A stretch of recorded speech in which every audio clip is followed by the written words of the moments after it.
These people had one thing in common. They knew they had it in themselves. They knew they could be something beyond where they were. They were willing to put their time, their energies to better themselves. What you really could do with more skills, it's just remarkable. So I would like to just tell you a couple of short stories, and we'll draw maybe a couple of lessons from them. I would like to tell you of two women that each sold a business to Berkshire Hathaway, to me actually, for many, many, many millions of dollars. Both of them started with $2,500. By a coincidence, it was the exact same amount. It was everything they had in the world. And one of them was a woman who landed in Seattle in 1917, couldn't speak a word of English, had a tag around her neck. The tag said, Fort Dodge, Iowa. The Red Cross got her to Fort Dodge, where she was reunited with her husband who had come to the country a couple of years earlier. And she lived in Fort Dodge for 2 years. And as she put it, she felt like a dummy. She couldn't pick up the language. She couldn't learn a word. And so she and her husband decided to move to Omaha. So they came to Omaha in 1919.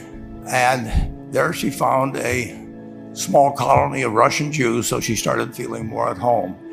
And then as her oldest daughter went to school, she would come home, this daughter, Frances, and she would teach her mother the words she'd learned in school that day. And this woman, Rose Blumpkin, spent 20 years saving money, bringing first her siblings over, her mother and father, $50 at a time. She sold used clothing to do it. She had 4 children during this period. And by 1937, after 20 years, she'd saved $2,500. She went to Chicago and she bought what she could of furniture. Her dream had always been to open a furniture store. And this woman who had never gone to school one day in her life, with $2,500, but with the same spirit that the people in this room had about having a dream and working to accomplish that dream, she built a business which she sold to me in 1983 for $60 million approximately, and which did $1.5 billion worth of business last year. The 4th generation is working in that business. This woman, Rose Blumpkin, she worked for me until she was 103. And then she retired and she died the next year, which is a lesson to all of Berkshire's managers that premature retirement, you can't tell what's going to happen. But Mrs. B, with her $2,500, one further fact about her, she could not read or write. And she went into a furniture business, and she didn't bring anything unique in furniture, but she brought a determination to succeed. She knew she could outwork anyone else. She knew she cared about her customers. She worked at very low gross margins, but she built this incredible business. And I saw one other woman who did a similar thing with $2,500. I paid her hundreds of millions of dollars for her business. So I decided to go to the source and get these people before, I don't want you guys coming around to me asking me hundreds of millions of dollars. I'd like to join in with you much earlier. So I've followed this group. And today I'd like to tell you about one other small business person. This person, I went to buy his business from him, and he turned me down, which was very wise. But this was a fellow who was born about 8 years before I was. He was born in 1922. We'll call him Jack, lived in the Midwest. He was a pretty good athlete, didn't like school much. And I'm going to tell you one thing early in the story. Maybe you can figure out who the guy was. The company he built hires more college graduates each year than any other company in the United States. And this fellow, who was destined for this but did not know it, Jack, went to college for a year and then dropped out. He really wasn't that interested in school. And the year he dropped out was 1941. And when the the United States became under attack, he went down to the Army Air Force recruiting station, volunteered, and they turned him down because he had hay fever. So he went over to the Navy and again volunteered, and they took him.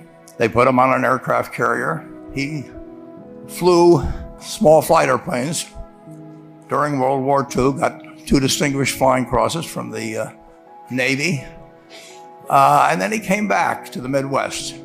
So now we've got a young guy.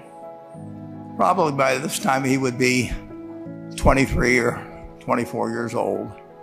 And the interesting thing is, he got back to the Midwest, and he actually kind of went from one job to another for a short period of, or not such a short period of time.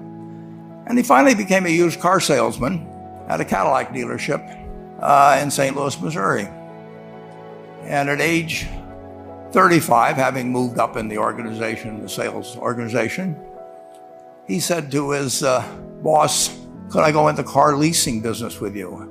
The boss said, "Well, if you'll cut your salary in half and you'll come up with," I think it was $25,000, which he borrowed, "we can become partners in a car leasing company." So my friend Jack started at age 35 in the car leasing business. And he had 7 cars. It was pretty slow.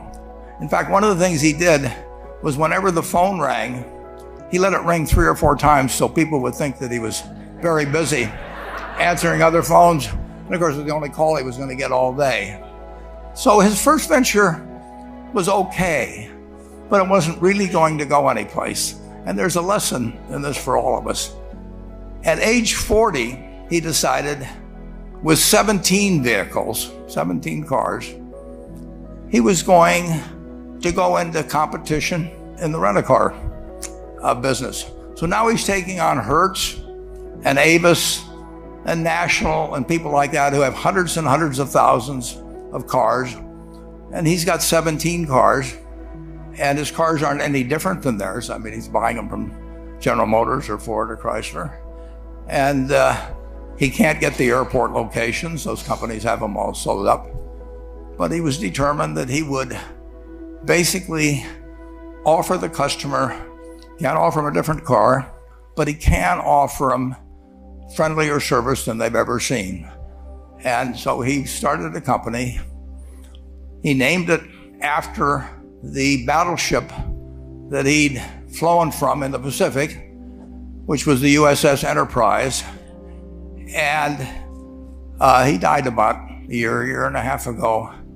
But when he died, his rent-a-car company, starting with those 17 cars, was worth more than Hertz and Avis and all the rest of the rental cars put together.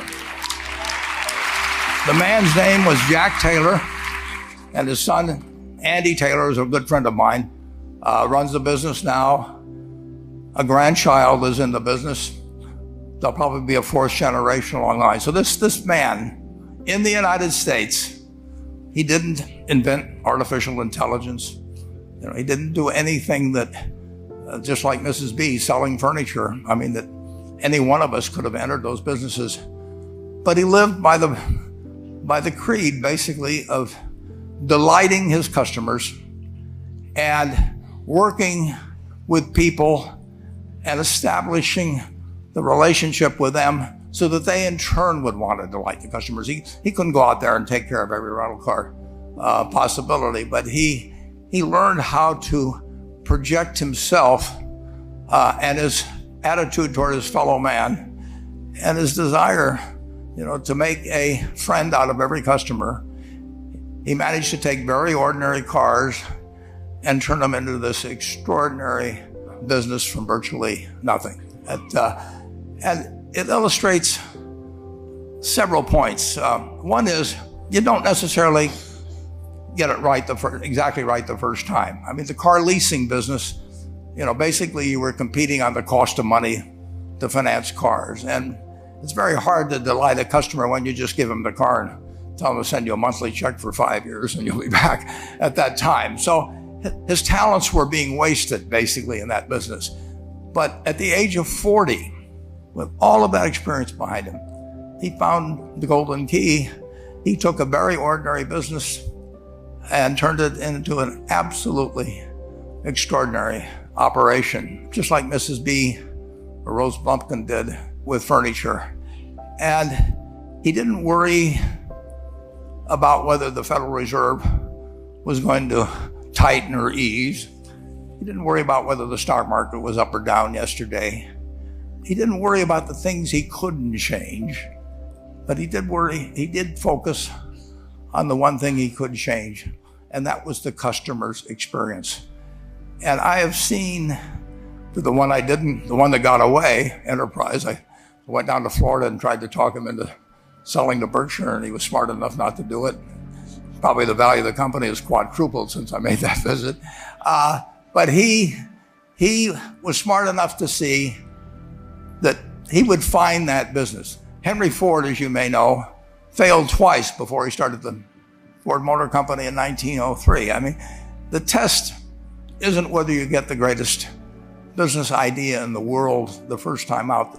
The test is whether you keep learning as you go along what your strengths are and what you can do for your customers, what you can bring especially to the party. And to do that, you need the education that I know you've received through 10,000 small businesses, but you need a genuine desire day in, day out to delight the customer. I've never seen a business, and I've seen a lot of businesses, but I've never seen one that delights the customer that doesn't succeed. I mean, what you want is that customer the next day when they think, do I want to rent a car or do I want to buy some furniture? What goes through their mind? You know, it's the place where they've had a great experience. I don't know what I paid for this tie. Actually, probably if somebody gave it to me, but for the purposes of this speech, I will say I have no idea. But or the shirt I'm wearing, or this. But I do know, I will remember how I was treated when I bought it. I mean, you long forget about the price, but you never forget whether you had a good experience or a poor experience with the purchase experience. And you'll have a hard time finding a person that's had a wonderful experience, a delighted experience in purchasing anything that isn't going to come back. And similarly, if the memory is of rudeness, indifference, whatever it may be, they're never going to come back. And as a small business owner, and as you grow, you have to not only be able to project that interest in people's well-being, in delighting them yourself, but you have to do it through other people. And you won't be able to do it through people who themselves do not feel they're being fairly treated, that their views aren't appropriately considered. So you really do have to learn to multiply yourself through other people. And I advise the young people that come to Omaha. We have a number of classes. The key is to, certainly in terms of your personal life, the most important decision you'll make is the spouse that most of you will likely have. And it's very important to surround yourself with people that are better than you are. You are going to move in the direction of the people you associate with. So you constantly, I've been enormously lucky in that respect. I mean, I've just had teachers and friends and a spouse that really was a better person than I was. And I had enough sense to learn from these people that life went better if you behave better yourself. It took a while. So I advise you to seek out, as your partner in business, your partner in life, whatever it may be, look for the people that actually are examples to you rather than somebody that you think you need to straighten out yourself. And simple rules like that, delighting customers, working through other people, associating with people that will cause you to move in a better path than you might otherwise have, they will take you so far in life that it's hard to believe. I mean, they took Rose Blumpkin without being able to speak a word of English, couldn't read or write, and they took her to what is now a $1.5 billion business. And incidentally, there's been no money put in it since the $2,500. That's been the total capital paid into the Nebraska Furniture Mart. And I think if you looked at Enterprise, I don't know their books the same way, but my guess is that very little equity capital has been added to Enterprise over the years. The business built on itself. So I want to tell you, I admire this group enormously. When I met Dr. Mello's class on September 22nd, 8 years ago, I was thrilled. And I admire people that are doing what you have done. Working hard at your job at the same time. You took on an added, really, lot of hard work to further your skills. 99% graduate. I mean, that's a mind-blowing statistic. And I'm looking at 2,200 people here who I admire. I'm cheering for you, and I can tell you the best is yet to come. Thank you.